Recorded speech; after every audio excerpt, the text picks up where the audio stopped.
The television in the VA waiting room cut out mid-sentence. Not a flicker, not a glitch. Every screen in the building went blank at the same moment: the wall display, the nurse's monitor behind the frosted glass, the little portable unit someone had duct taped to a cart in the corner. All of them dark for exactly 2 seconds. Then a voice came through. Not from the speakers, from everywhere. The walls, the ceiling, the floor, the air itself. The sound arrived as though it had always been there and was only now choosing to be heard. I was sitting in a plastic chair that had been uncomfortable since approximately 2019. The man next to me was filling out a form. He did not stop filling it out.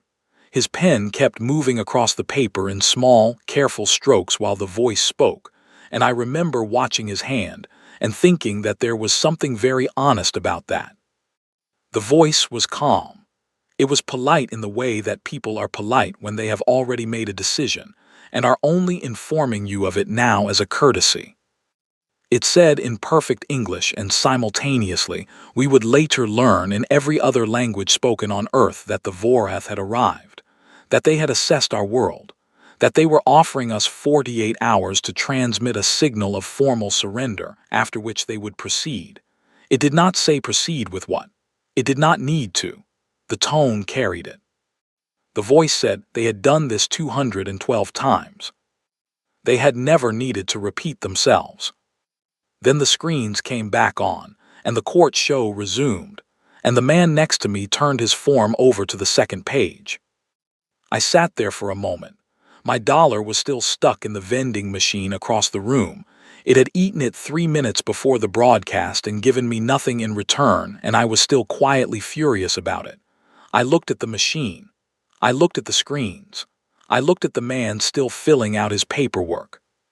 A woman 2 seats down had her phone out. She was not reading about the Vorath. She was texting someone. I caught the preview on her screen: running late, order without me. I leaned my head back against the wall. 212 times. I had done 2 tours before the Kandahar collapse. I knew what an enemy looked like when it had already written your name in the past tense. I had seen that expression on faces before, not contempt exactly, not hatred, just a kind of professional indifference that was somehow worse than either. You do not hate a door you are about to walk through. You just open it. The Vorath sounded like people opening a door. My phone buzzed. A text from a number I had not seen in 2 years, attached to a name that meant logistics and early mornings and no good news ever arriving slowly. It said, report, yesterday. I put the phone in my pocket and walked to the vending machine and hit the side of it with the flat of my hand. It rattled. The chips dropped. I picked them up and walked to the parking lot and stood in the afternoon heat of Houston, eating them one at a time while I looked up. The ships were visible even in daylight. 8 of them, holding orbit in a loose arc across the sky like a bruise that had not finished forming. They were large enough that I did not have a useful way to think about how large they were. My brain kept trying to compare them to things, buildings, mountains, clouds, and kept abandoning the comparison halfway through because none of it fit. They just sat there, patient, like they had time to spare, which they did because 48 hours to them was probably the equivalent of leaving a note on someone's door. I finished the chips, the bag crinkled in my hand. Somewhere behind me, I could hear someone on a phone call saying they did not think it was real. Someone else's car alarm had started going off 2 blocks away, and nobody was moving to stop it. A plane was still crossing the sky in the far distance, blinking its small red light, doing what planes do because someone had to fly it, and the flight plan had already been filed. That was the thing about Earth. It did not stop. I had expected, in some vague way I had never articulated, that if something like this ever happened, the planet would pause. Traffic would stop. People would stand in the street and look at the sky together, and there would be a single unified human moment of reckoning. Instead, there was a traffic jam on the 610 loop that the radio was still reporting on. There was a wedding in Galveston that continued. The photographer would later sell the pictures, and the ships are visible in the background of the reception photos. hanging over the Gulf like a bad omen no one wanted to name. There was a hardware store in Denver still running a sale on deck screws. Earth did not pause. It shrugged and kept moving, and quietly began doing the thing it had always done in every situation that should have broken it. It started solving the problem. I did not know that yet, standing in that parking lot. I just knew my chips were gone and I had a text to answer, and the sky had 8 new features that were going to make my life considerably more complicated.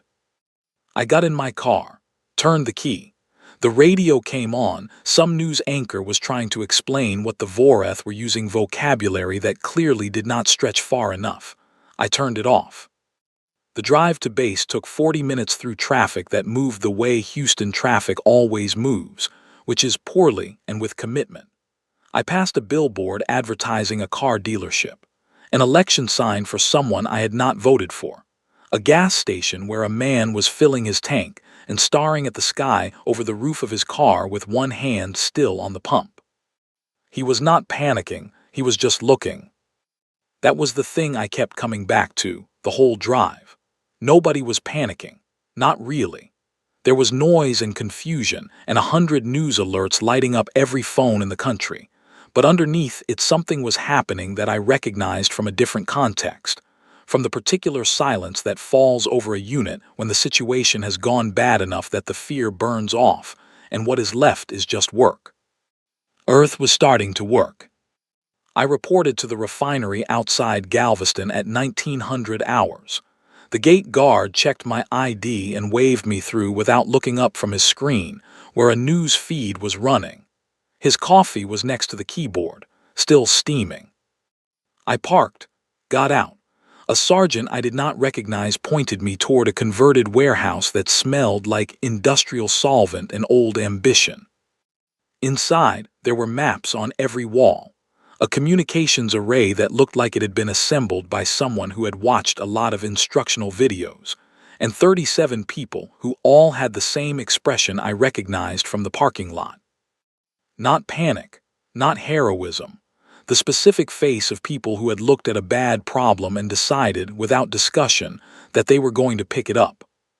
Colonel Diane Hartley was standing at the center table.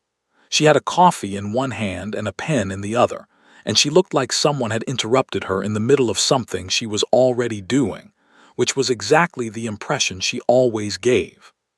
She looked at me when I walked in. Akefer. Ma'am. You saw the broadcast. Everybody saw the broadcast. She nodded, looked back at the map. 48 hours. That's what it said. They've done this 212 times.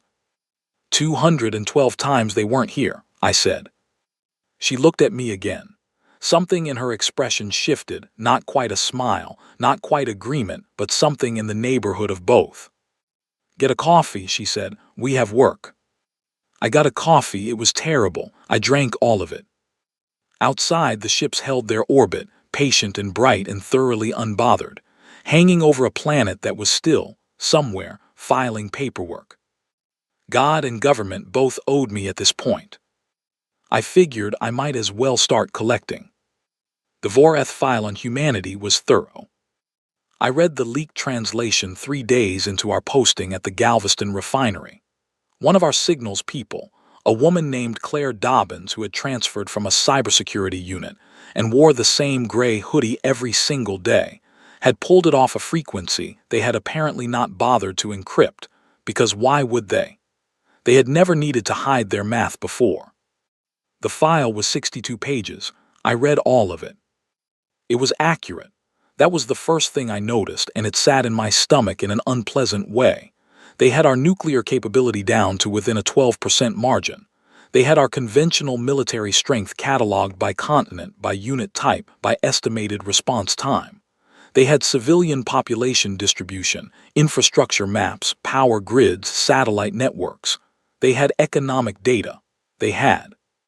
In a section titled Psychological Assessment, a detailed and genuinely well-reasoned analysis of human behavior under threat. That section was what I kept going back to. It said, species exhibits high attrition sensitivity. Losses exceeding 30% of a given unit consistently produce psychological collapse and strategic retreat. Recommend applying maximum coordinated pressure at 3 simultaneous theater points to trigger cascading morale failure. Historical pattern across 47 comparable species confirms efficacy. I read that line. I read it again. Then I folded the paper in half and in half again and put it in the chest pocket of my jacket. Next to Kandahar. Claire was watching me from across the room. She did not say anything, which was one of the better things about her. I picked up my coffee and walked to the window and looked out at the yard, where 3 people I did not yet know were working on something large and metal that had not existed 4 days ago. One of them was an engineer named Paul Greer, who had driven up from the Gulf Coast 2 days after the broadcast in a pickup truck loaded with equipment, having not been asked by anyone. He had walked in, set his toolbox on a workbench, and said he had some ideas about electromagnetic dispersion if anyone was interested. Nobody argued. Free labor and a good idea were not things anyone turned away in those days. The thing they were building looked, charitably, like something a very frustrated plumber had designed after a long week. It looked like it had been argued with during construction and had mostly won.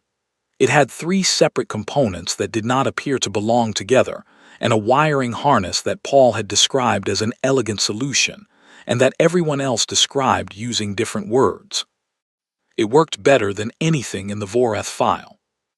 That was the thing the file could not account for, and I understood it the moment I read the psychological assessment section. The Voreth had built their analysis on what humans had intentionally created as weapons. They had cataloged our arsenals, our strategy, our doctrine. They had looked at what we had decided to build. They had not looked at what we built when we ran out of the thing we were supposed to use. The file had our railguns and our missiles and our orbital defense platforms, all correctly assessed. It did not have Paul Greer. It did not have Claire Dobbins pulling encrypted transmissions off a channel nobody thought needed encrypting. It did not have the retired cargo ship captain in Busan, who had already begun quietly repositioning container vessels in patterns that would become relevant in ways nobody could fully articulate yet. It did not have the mood. That was the word that kept coming to me those first days. Not strategy, not resistance, a mood. Something spreading sideways through the population in a way that did not follow the structure the Voreth had modeled. The file predicted panic, followed by despair, followed by fragmented and uncoordinated resistance that would be neutralized in sequence. What was actually happening was harder to name. In Brazil, farming communities were repurposing irrigation equipment in ways that baffled their local governments. In Finland, a group of teenagers had established an independent signals relay using equipment built from consumer electronics, and it was outperforming the military infrastructure in their region. In South Korea, fishing fleets were moving. Not in any pattern anyone had ordered, just moving, into positions that made sense if you squinted and tilted your head and thought about it the way you thought about a word until it stopped looking like a word. Colonel Hartley had a name for it. She said it once in a briefing and then never said it again, but it stuck with me.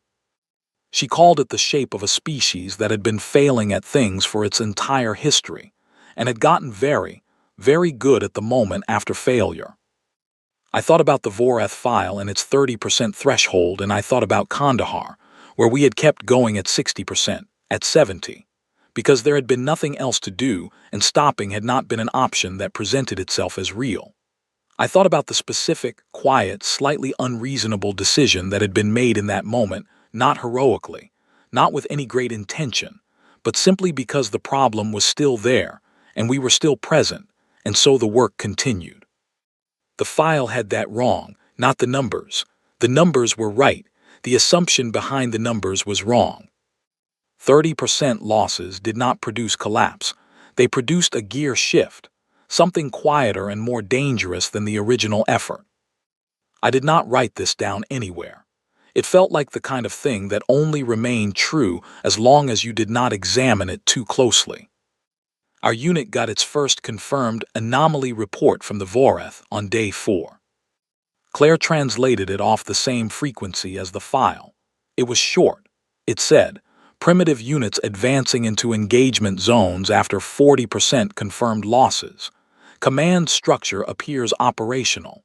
Request clarification. Is this a communications error or deliberate tactical behavior? The response from their command came 6 minutes later. It said assess as possible communications damage. Continue as planned. I read that exchange and felt something I could not name sitting in the center of my chest. Not hope exactly. Hope was expensive and I had learned to spend it carefully. Something smaller than hope but with the same general shape. I handed the printout to Colonel Hartley. She read it, set it down, picked up her coffee. They think our radios are broken, she said. Yes, ma'am. She nodded slowly, the way she nodded when something had confirmed a thought she had already been having. Good, she said. Let them think that for as long as possible. Paul Greer's device fired its first successful test at 3:40 the following morning. It made a sound like an argument between two very loud machines, and it left a scorch mark on the far wall of the testing bay that someone drew a circle around in marker and labeled day 1 with an arrow pointing at it. We had 11 days, according to the Voreth file. We were using them. I called my mother that night for the first time in 4 months. She was in Houston, watching the news with the volume low the way she always did, and she asked me if I was eating. I told her I was eating. She said good, because the vending machines at that facility had always been unreliable, and she did not trust anything that came out of them. I laughed, which surprised me. It came out of somewhere I had not expected to find anything. You doing okay? She asked. Not my first rodeo, I said. A pause. This one's a little different. Yeah, I said, but it's still a rodeo. She was quiet for a moment. Then she said she loved me, and I said it back, and then we were both quiet for another moment because some things do not need filling up. I went back to work. Day 5. The ships had not moved. The 48-hour window had closed and they had made no adjustment, because they had been doing this for a long time and they knew that the actual resistance, when it came, would be easier to address than whatever hope lingered in a species that still believed it had options. They were not wrong about that. We did believe we had options. The difference was that we were building more of them. Every day. In refineries and basements and fishing boats and a community center in Atlanta that had become, without anyone officially deciding this, a coordination hub for 6 regional networks. In quiet and in noise, and in the particular focused silence of people who have accepted the shape of a problem and begun working around its edges. The Voreth file on humanity was 62 pages. Whatever we were becoming had not been written down yet. The car alarm started at 400. Not just car alarms. Fog horns from the port. Emergency broadcast tones cycling on a 2-second repeat. Industrial facility sirens from the refinery district. Train horns. Ship horns. The collective noise infrastructure of a coastal industrial city, coordinated by someone who had looked at the Voreth communications array and identified its single most significant vulnerability, which was that it operated in the same frequency bands that Earth used for everything. Nobody would claim credit afterward. It did not matter. What mattered was that when the Voreth ground units touched down at Landing Zone 2 at 4:12, their inter-unit communications were not blocked, not jammed, not disabled, they were drowning in noise. Their signals were intact. They just could not hear themselves over the sound of an entire city refusing to be quiet. I watched the landing on the tactical display from inside the mobile command unit. A repurposed construction trailer that smelled like diesel and old coffee and was, technically, our most sophisticated field asset.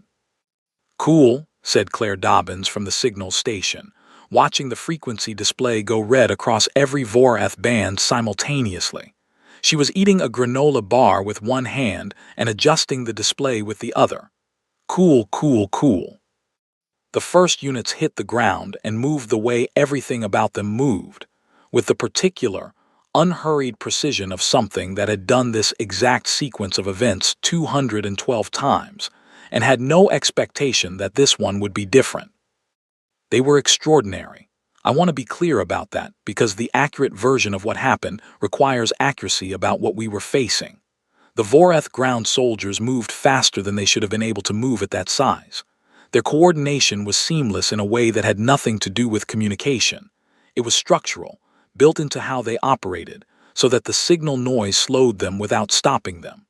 Their armor handled the first exchange of fire the way a wall handles weather. They moved through our first position like it was not there. The second position was not where the file said it would be. That hesitation, I caught it on the display, and I caught it in real time through the forward observer feed, and it was less than 2 seconds. A pause in the advance. The specific quality of a movement that has encountered something outside its model and is running a rapid recalculation. I had seen that before, not from an alien species, from people who had been certain they knew what was coming and had been wrong. 2 seconds. Our unit moved through those 2 seconds the way water moves through a crack, without drama, without announcement, just finding the space that had opened and filling it. I am not going to detail the specifics of what happened in the next 4 hours in any way that makes it sound clean, because it was not clean.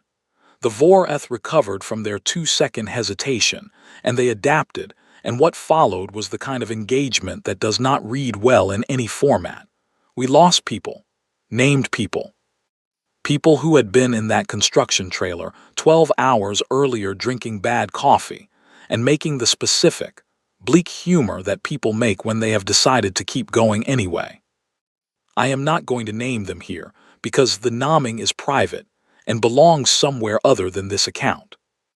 What I will say is that we kept moving, not because it felt right, not because there was a speech or a moment, but because the problem was still there and we were still present. That was the gear shift. That was the thing the file had wrong. At 8:40, the Voreth commander sent a direct communication, not to high command, not through official military channels, to the field on an open frequency in English precise enough to have been composed carefully. It said, "You are prolonging the inevitable. Your resistance has been noted. However, the mathematical outcome of this engagement does not change. You are extending suffering without altering the result. Stand down, and your species will be catalogued with full honors." The field went quiet for a moment on our end. I picked up my radio. "Yeah," I said, "we know, keep going." There was no response from the Voreth commander. The advance continued. But Claire was watching her display, and she looked up at me with an expression that had something careful and exact in it, and she said very quietly, "They filed an anomaly report." I waited. "They used a word they've never used in any of their previous 212 campaign records," she said. She looked back at the display. "Unanticipated." I sat with that for a moment. One word, sitting in a Voreth field report like a stone that had been dropped into a very still pool. The advance ground on. Our people held positions that should not have held and fell back to new positions that were not in any file and held those. Paul Greer's electromagnetic dispersal unit fired 4 times in the afternoon and disrupted a Voreth armor column long enough for a withdrawal and repositioning that bought us 6 hours we had not expected to have. 6 hours, in the context of a species that had never needed to think carefully about 11 days, was apparently significant enough to require a second anomaly report. By evening, the Voreth had filed 3. I was sitting on the ground outside the command trailer at 1900, drinking water and not thinking about very much, when Lieutenant Owen Marsh sat down next to me. Owen was 26, from Nairobi originally, and made jokes at such consistently wrong moments that it had become a kind of talent. He said, "Sergeant Okafor, Marsh, are we winning?" I looked at him. He was asking the question with his face open in a way that was completely genuine, which was the thing about Owen. He had not yet learned to make his face not do that. God and government both owe me, I said. Might as well collect. He laughed. I did not. At 2100, the Vorath assault paused and held. A standard operational pause. They were regrouping, resupplying, recalibrating. Nothing in it suggested anything other than professional management of a campaign that was proceeding as expected, except for the 3 anomaly reports sitting in their field log. I looked at my hands before I turned in, both of them steady. I hated that I noticed. I had not wanted to notice. Noticing meant something about what I was carrying, and I did not want to carry it consciously, because conscious weight is heavier than the kind you do not examine. I turned in. Outside, the Vorath ships held their orbit. They were not worried. They were never worried. They had been doing this for a very long time, and they knew how it ended. But they had filed the word unanticipated. And I had filed their hesitation in the same place. I filed everything that mattered behind my left ribs, where the useful things lived. Nobody called it a plan. A plan had a chain of command and a unified structure, and someone at the top who had signed off on it. What we had was more like a collective decision, arrived at by 12 different groups in 12 different places, who had all looked at the same problem from 12 different angles, and arrived at roughly the same answer without ever being in the same room. The answer was, hit the lead carrier. Not destroy it. We were not operating under the impression that we could destroy a Vorath command carrier with the assets we had. What we were operating under was the more specific and carefully reasoned belief that we could hurt it enough to make it move, and that making it move would be the first sentence of a very different conversation. The operation had a name because all operations have names, but nobody used it. It was just the thing we're doing Wednesday. I will describe it the way it actually ran, which is not the way it will eventually appear in any official account, because official accounts require clean lines and ours had no clean lines at all. The South American Communications Relay was first.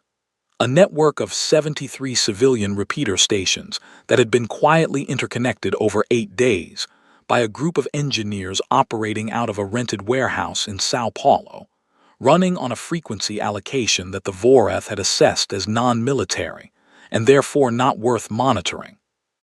They opened a coordinated high-bandwidth signal broadcast at 300 local time that was not aimed at the Vorath ship, was not intended as an attack, and would have appeared on any sensor array as background noise from a developing region with messy telecommunications infrastructure. It was also, incidentally, the first layer of a targeting solution that required 4 more layers to resolve. The second layer came from a satellite array that technically belonged to a commercial imaging company, operated by 3 people in different time zones who had been awake for approximately 94 hours between them, and were communicating through a shared document because their secure line had dropped and nobody had fixed it yet. Their names were Kevin Adler, Priya Sood, and a man who went by his initials only, RG, and who never provided a full name to anyone. They handled the second layer. I was handling the ground coordination from the Galveston trailer alongside Colonel Hartley, and I want to be precise about what that looked like in real time, because the official version will inevitably make it sound more coordinated than it was. It looked like 6 people talking over each other on comms, a tactical display that was refreshing every 4 seconds and was frequently wrong. And Colonel Hartley holding a coffee cup so tightly her knuckles were pale, while she listened to 12 separate channels simultaneously and made decisions in the gaps between information. Paul Greer's modified dispersal units, we had 4 operational by this point, were positioned at intervals around the landing zones. Their job was not engagement. Their job was noise in the Vorath short-range sensor array at the exact moment. The other pieces of the operation required the ship to be briefly uncertain about what it was seeing. 4 seconds of uncertainty. That was the target window. Surgery with oven mitts, I said at one point, which made Claire snort so briefly she looked surprised by herself. At 3:47, the operation began running in real time. I watched the tactical display. Everything moved the way everything always moves in the gap between planning and execution, which is sideways and imperfectly, and with the specific grace of something that is working despite itself. At 3:51, there was a sound from above. Not an explosion. Not quite. Something structural, the quality of a large and confident thing meeting resistance it had not modeled and responding in the way that large, confident things respond, which is with a force that assumes overwhelming will be sufficient. It was not sufficient. The crack appeared in the carrier's lower hull at 3:52, not a catastrophic breach. A stress fracture along a seam that the Voreth engineers had apparently calculated as non-critical because nothing had ever reached that seam before. Something had reached it. On my display, the carrier shifted. 6 degrees of arc, moving upward, increasing its orbital altitude by 11 kilometers over the following 4 minutes. I stared at that number for a long time. Claire was very quiet at her station. Colonel Hartley set down her coffee cup. I became, in the middle of this, intensely and specifically focused on a coffee ring stain on the surface of the tactical table. It was approximately the size of a jar lid, with a slightly uneven edge on the left side where someone had set the cup down without quite centering it. It was brown. It had been there since at least day 2. I looked at it for probably 5 seconds. Then I looked at the display, where the carrier was still moving, still climbing, still doing the thing that no Voreth carrier had ever done in 212 campaigns. Retreating was not the right word. The Voreth did not retreat. They were managing. They were recalibrating. The carrier was moving to a position from which it could reassess and repair and return with adjustments. But it was moving away. And the critical detail, the detail that Claire pulled from their communications within the following 17 minutes, was that it was moving away because it needed repairs. The Voreth had not brought repair protocols. They had not brought them because they had never needed them. The concept of arriving at a campaign and requiring structural repair was so far outside their operational model that it had not been included in the mission parameters. We had introduced them to a concept they did not have a word for. I thought about Kandahar, 1 sentence's worth of thought, and then I put it away because this was not the place. Owen Marsh found me outside the trailer at 4:20, which was becoming a habit. He sat down on the same piece of ground and looked up at the sky, where the carrier's position had changed in a way that was visible to the naked eye if you knew what you were looking for. "Sergeant Ockafer," he said. "Marsh, that was the thing we did Wednesday." "Yes." "We hurt a Voreth carrier." "We moved it," I said. "That's different from hurting it." He was quiet for a moment. "Is it, though?" I thought about that. "For now," I said, "ask me later." He nodded. "Then, are we?" "God and government both owe me," I said. "I'm collecting. That's as far as I can see." He let that sit. He was getting better at letting things sit. The night was warm and quiet in the way that nights are when something large has just happened, and the noise has not caught up yet. Somewhere in the direction of the port, a fog horn was still going. Someone had forgotten to turn it off after the morning's frequency operation. I looked up at the carrier's new position, 11 kilometers higher, a small number, cosmically irrelevant. In 212 campaigns, it was the first time the number had moved at all. The following morning, we received intercepted intelligence that the Voreth High Command had convened an emergency session. In 212 campaigns, they had never convened an emergency session. The document from that session was long. Claire spent 4 hours on the translation. She brought me the last page. At the top, where species designations normally appeared, catalog terms, brief, dismissive, the kind of label you put on something you already understand, the word had been changed. It now read Terrans. A classification upgrade. The Voreth equivalent, as best Claire could interpret it, of a threat reassessment, moving us from a category that meant known quantity into a category that meant we were wrong about what this is. I put that page in my chest pocket, next to the other one. They came back smarter. That was the thing I had known was coming from the moment the carrier climbed those 11 kilometers.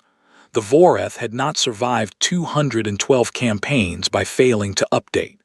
They were not stubborn in the way that losing armies are stubborn. They were precise.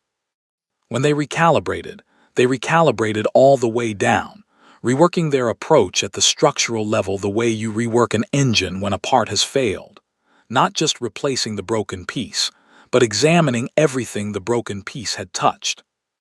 The second wave arrived 9 days later. 3 days ahead of the timeline their own file had specified for this kind of campaign. They were not giving us the time they had calculated we needed to consolidate. I was in the Galveston trailer when the alert came through. Colonel Hartley was already at the table. Claire was already at her station. Outside, through the small reinforced window above the door, the pre-dawn sky was that particular gray that is not quite dark and not quite light, the color of a decision that has not fully formed.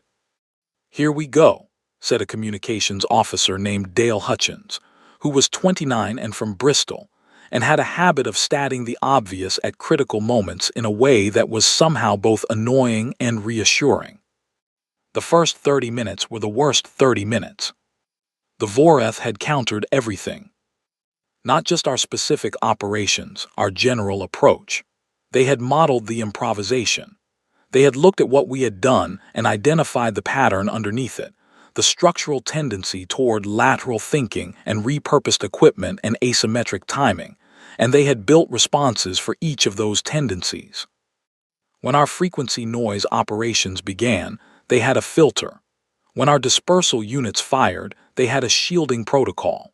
When our repositioned second lines appeared where they were not supposed to be, the Voreth advanced into them without hesitation because they had updated their maps.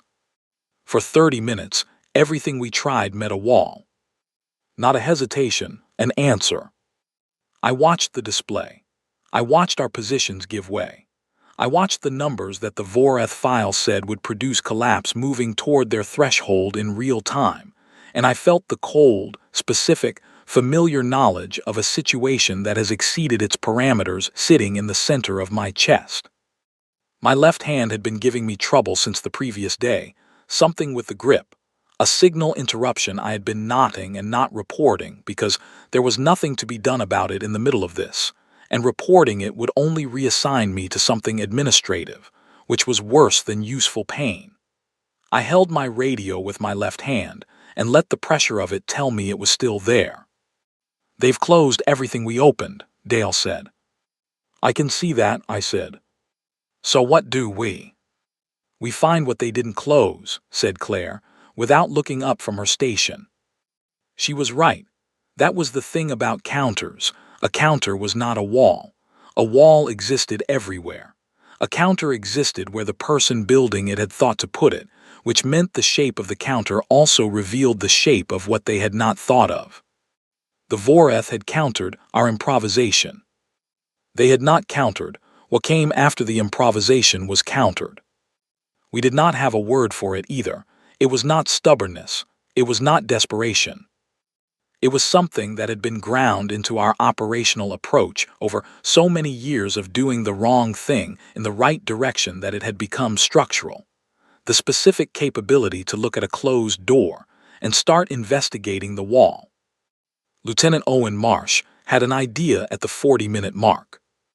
It was a bad idea in the sense that it violated 3 standard protocols and required borrowing communication infrastructure from a civilian relay station that had not been officially brought into the coordination network. It was a very good idea in the sense that the Voreth had not anticipated it because no rational military doctrine would have produced it. We used it. The Voreth countered it 17 minutes later. Paul Greer had an idea at the 58-minute mark that repurposed two of the dispersal units in a way they had not been designed for, and would likely permanently compromise their primary function. We used it.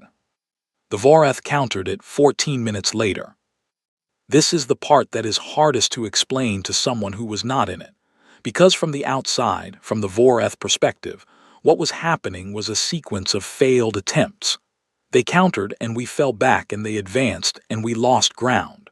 The math was going their way and had been going their way for most of the morning. But every counter cost them analysis time. Every counter required the Vorath model to update and redistribute to the field. 14 minutes was better than 17 minutes. If the trend continued in the direction it was trending, we would get to a point where our iterations were moving faster than their counters could reach their units. We needed to get to that point before we ran out of options to iterate. My left hand had stopped being intermittently unreliable and had committed to a consistent and unambiguous position. I noted this without looking at it and kept my right hand on the radio. At hour 4, we were still there. That was the totality of what I could say at hour 4. We were still there. The positions were worse than they had been, and the numbers were worse than they had been, and 3 people who had been in the trailer at 300 were no longer in the trailer. And all of those things were true simultaneously with the fact that we were still present, and the problem was still in front of us. And so the work continued. Owen Marsh brought me water at some point. He did not say anything, which was the most useful thing he had ever done. At hour 6, Claire pulled something from the Vorath inter-unit frequency that she did not translate immediately. She just held the printout and looked at it for a moment and then looked at me. I walked over. The Vorath Supreme Commander had opened a direct channel at 811, not to governments, not to military command, to the field frequency, to soldiers. The message was formal. It had the quality of something that had been composed with care. It said, "You have demonstrated a quality of resistance that has no precedent in our records. The Vorath recognize the significance of what you have done. When this campaign concludes, your species will be recorded with full distinction. Your resistance will be part of our permanent record." A pause, then, "Stand down now and that record will reflect honor. Continue and it will reflect only loss." The field was quiet for a moment. I picked up the radio. The specific, total, unreasonable calm of a gear that has shifted all the way down into something beyond being rattled. "Update your file," I said. 4 words on an open channel. And then I went back to work. What happened in the next 3 hours is documented in the official record, with considerably more clarity than I experienced it in real time. The official record has the benefit of synthesis and hindsight. What I had was the display, and the radio in my right hand, and Dale Hutchins statting the obvious at reliable intervals. What the official record identifies as the turning point is not a single event. It is a calculation failure in the Vorath modeling system, a query that their war model ran at approximately 9:30 in response to a request from the field commanders. The query was simple: at what point do the Terrans stop? The model ran. It returned no result. Not a projection, not an estimate. An undefined response, which in a system built on 212 completed campaigns of clean and predictable data was functionally equivalent to an error. The model had run this query for 212 species. In every prior case, it had a number, a loss threshold, a morale breaking point, a resource limit, something that could be reached. The Terran model had no number. Not because we were not losing. We were losing. The numbers were visible and they were not in our favor. But the model was built on the premise that every species fighting a hopeless engagement was doing so because it had not yet fully registered that the engagement was hopeless, and once it registered, it would stop. The model could not find the point at which we would register it. Because we had registered it. We had registered it on day 1, in waiting rooms and parking lots and hardware stores still running sales, and we had kept moving anyway. Not because we did not understand the math, because understanding the math and stopping were, for us, unrelated events.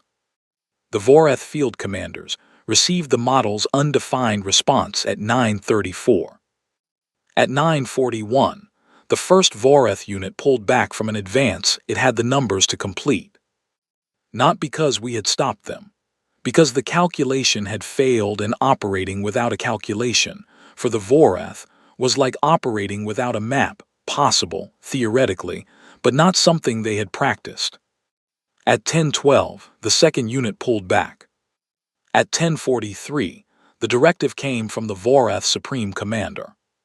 Withdraw. Not retreat. The distinction mattered to them in a way I only fully understood later, reading the translation. Retreat was a tactical movement. Withdraw was a strategic decision made at the command level with full deliberation. It meant, we are choosing to leave because remaining produces no calculable benefit. They chose to leave. The ships began their movement at 10:51, not fast, not urgently, with the exact measured pace of a species that does not panic and does not rush and had simply made a decision and was executing it. I watched the display. The ships climbed, all 8 of them in sequence, moving from low orbit to higher orbit to a transit position that our tracking array identified as an outbound vector. Dale Hutchins said, "They're leaving." "Yes," I said. We? "They're leaving," I said. He was quiet. Nobody cheered. I want to be specific about that because the official record glosses over it, and the cultural memory has already inserted cheering in the way that cultural memory inserts what should have happened. Nobody cheered. The people in the trailer watched the display. A few people went outside to watch the ships move with their own eyes. The morning was gray and cool, and the ships caught the early light as they climbed, and they were still enormous and still extraordinary, and still unlike anything our species had encountered in its entire history. We watched them go, counted the ways they would come back different. Owen Marsh found me an hour later, sitting on rubble at the edge of what had been a residential street before the previous days had rearranged its architecture. He sat down nearby without speaking, which I appreciated. Somewhere in the distance, music was playing, too far away to identify, too distorted by distance to name. Just the presence of music in the air, which felt like something specific I was not ready to name. My left hand was in my right hand. The sky was getting lighter. The ships were still visible but smaller now, climbing toward the sun, and the world around them was waking up the way the world wakes up, incrementally, without announcement, the light arriving before anyone has officially decided it is morning. I thought about the Voreth file. 62 pages, accurate down to the 12% margin on our nuclear capability, correct about our arsenals and our infrastructure and our 30% threshold and the cascading morale failure that should have occurred and had not occurred. I thought about what the file had not contained. Paul Greer and his pickup truck, Claire and her gray hoodie, Kevin Adler and RG and Priya suit awake for 94 hours sharing a document, the fishing fleets, the teenagers in Finland, the cargo captain in Busan and the engineers in Sao Paulo and the farming communities in Brazil, and every person who had looked at an impossible problem and quietly begun investigating the wall. I thought about what invincibility actually meant. The Voreth had been invincible, that was true, 212 campaigns, no losses. No retreats, no undefined queries in their war model. By any reasonable measure, in any reasonable context, they were the most reliably successful military force in the recorded history of this part of the galaxy. They were not wrong about that. They were wrong about what it meant. Invincibility built on the absence of a sufficient challenge is not really invincibility. It is a very long run of good luck dressed up in the language of capability. The Voreth had never met anything that could break their model because they had never met anything that had been broken and rebuilt and broken again so many times that the breaking was no longer a crisis, but just part of the process. We were not unbreakable. We were the opposite of unbreakable. We were the species that had been failing at things since the beginning of our recorded history, failing badly and expensively, and with significant casualties.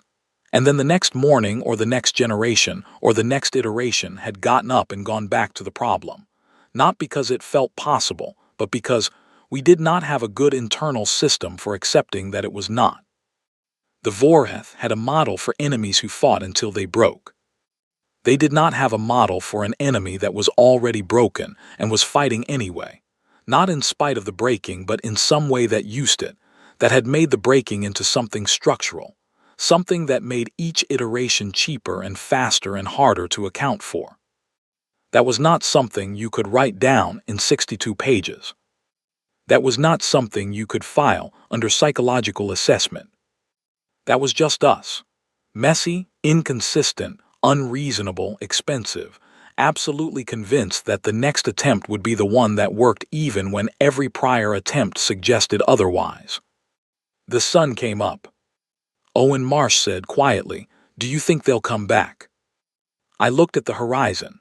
The ships were nearly gone now, just points of light that would be difficult to distinguish from stars in another few minutes. "Yes," I said. He nodded. "Are we going to be ready?" I thought about Paul Greer already back in the warehouse, probably, looking at the dispersal units, and thinking about what they could become if you changed one component. I thought about Claire Dobbins pulling the next frequency already, because there was always a next frequency. I thought about the undefined result sitting in the Voreth war model like a stone that would not be removed, running its query over and over, returning no answer. "We're not going to be ready," I said. "We never are." He waited. "We're going to do it anyway." Owen Marsh did not say anything else. He sat with that the way he had been learning to sit with things. The music was still playing somewhere in the distance, thin and distorted and entirely present. I looked at my left hand, held it with the right. The last of the ships crossed the horizon and disappeared. The Voreth file would be updated. We had been told as much. The new record would sit in their archive alongside 212 others, but it would have a different heading and a different classification, and a note that their strategists would read and argue about for a long time. The note, according to Claire's later translation of the updated classification document, said, "The Terrans do not appear to understand they were supposed to lose." That was accurate. I had understood, somewhere around year 2 of the Kandahar aftermath, that understanding things and being stopped by them were not the same process. That you could look at the math and know what it said and carry the weight of what it said in your chest pocket next to all the other things that lived there, and still put one foot in front of the other. Not because the math was wrong, but because the math was not the only thing in the room. We were the species that kept things in our chest pockets and kept going. The Voreth were invincible until they met us. We were never invincible. We just did not have a ceiling. And they knew it now.